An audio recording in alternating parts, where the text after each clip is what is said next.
Hello doctor, a very good afternoon to you. So my name is Chua Yu Tian with matrix number 173421.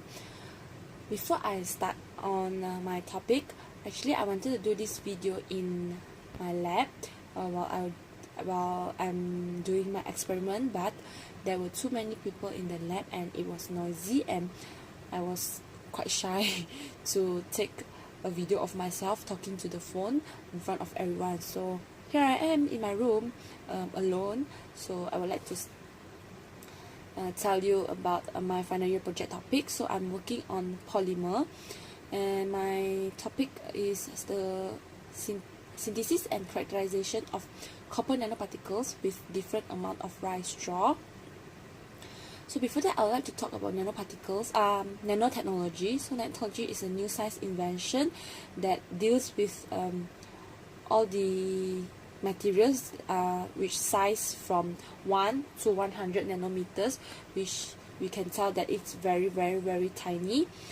And why do I do nanoparticles? Because the large number of particles that can be made and the high surface area to volume ratios allow the nanoparticle to be effective in a very small amount, meaning a small amount of nanoparticles is needed to be very effective.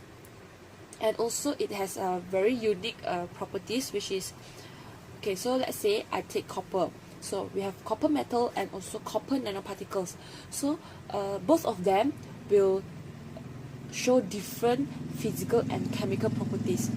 Even though both of them are from the same metal, which is the copper, but they will show different, meaning the nanoparticle will be different from the metal itself, which is make all the scientists very interesting to learn more about nanoparticles.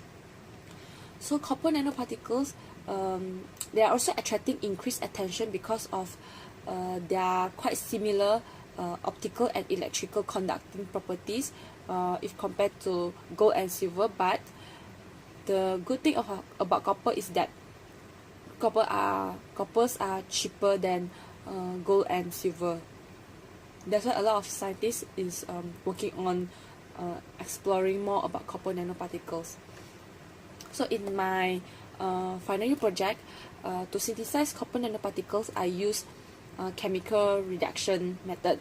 There are a lot more different methods to produce copper nanoparticles, but I choose this one because chemical reduction is a most extensively applied method for its straightforwardness and the minimal effort, which means it's very easy. The methodology needed is quite simple. And also the most important thing is that the size and the shape of the copper nanoparticles produced can be easily be controlled, meaning we can add the concentration, varies the concentration, so the size and the shape will be different. And also it is a environmental friendly method, so it wouldn't give harm to the environment. Okay, so basically the objective of my title is to synthesize copper nanoparticles using unmodified rice straw and also taking seaweed as the stabilizer. Okay, rice straw is used as a biotemplate to modify the surface properties of the nanoparticles. So the surface modification of nanoparticles is to avoid agglomeration, increase stability, and also the compatibility in different media. So why do I use unmodified rice straw? First, because rice straw has a relatively high amount of cellulose because of its composition. It contains cellulose, hemicellulose, and lignin. I use unmodified rice straw because I want to see whether is it any different on the surface area, the property of the surface after being modified, because and to compare it to the previous studies by the others, which is they use modified rice straw, which means they extracted, which I said it contains cellulose, hemicellulose, and lignin. So the previous studies mostly they extracted only one composition from the rice straw, meaning it is modified rice straw. They either extract cellulose or hemicellulose or lignin to use as the surface modification. Okay, so I use stabilizer seaweed as the stabilizer because the red tropical seaweed is highly demanded for its cell wall polysaccharide. So it's very important source of the kappa carrageenan, which has strong binding and stabilizing, and it is used as eco-friendly stabilizer. So in using this stabilizer, which means we stabilize the nanoparticle produced so that if it kept over time, the size of the nanoparticle wouldn't grow bigger, so it is stabilized and it keeps within the certain size. Okay, so next I will talk a little bit roughly about the methodology, the ways that how am I going to do this experiment. So there are 3 parts. First, it's the preparation of rice straw powder. Secondly, the preparation of aqueous solution of seaweed.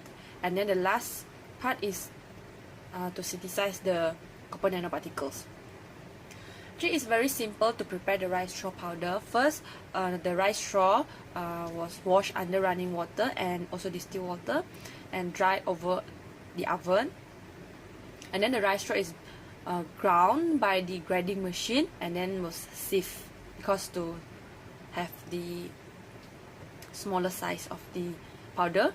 And then secondly, we prepare the solution for the seaweed. Actually, the same procedure is going through. First, it is being washed, and then the seaweed is soaked overnight in the distilled water and then dried in the oven, and then it was ground by the grinding machine and then being sieved.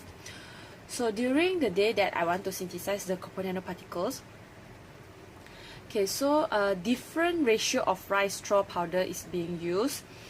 So it is dissolved in the 50 ml of distilled water and then added to 10 ml of the copper sulfate solution, meaning rice straw solution, rice straw powder solution and the copper sulfate solution is added together. And then it's 30 minutes constant stirring, and then after that, after 30 minutes, 30 ml of the seaweed solution was added and stir for 20 minutes, and then 10 ml of distilled water was added to make it 100 ml altogether, and it continues stir by the magnetic stirrer, and later I will show you the setup and a few things in the lab. And 5 ml of 0.02 molar ascorbic acid was added. This is because copper is a very easily being oxidized, so the ascorbic acid is added as the antioxidant agent to prevent the copper to oxidize easily. Because I only want copper nanoparticle but not copper oxide nanoparticle. There are some other study about copper oxide nanoparticle. Okay, so after that, after ascorbic acid was added, so sodium hydroxide was added too, and after 20 minutes of stirring, 2.5 ml of 35% hydrazine was added. So the color will turn from blue to light green, and after the hydrazine was added, the solution will turn to dark red. Okay, so this is rice straw. I'm going to wash the rice straw under the running tap water, and then I'll wash it with distilled water, and after that I'm going to dry it before I grind it. So here is my reagents. This is 0.1 molar copper sulfate solution, and these two are the sodium hydroxide and also the ascorbic acid. So this is the reagent. It's going on. It's being stirred by the magnetic stirrer bar. This is the setup for my experiment.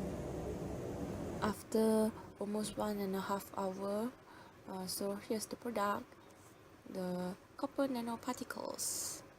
Okay, so after I got the sample, the next thing I should do is to send to characterization. I need to send it for UV-Vis, FTIR, XRD, SDM, and TM. So after that, I'm done. I'm ready for my write-up next semester. So until then, doctor, please wish me all the best and good luck for my final year project.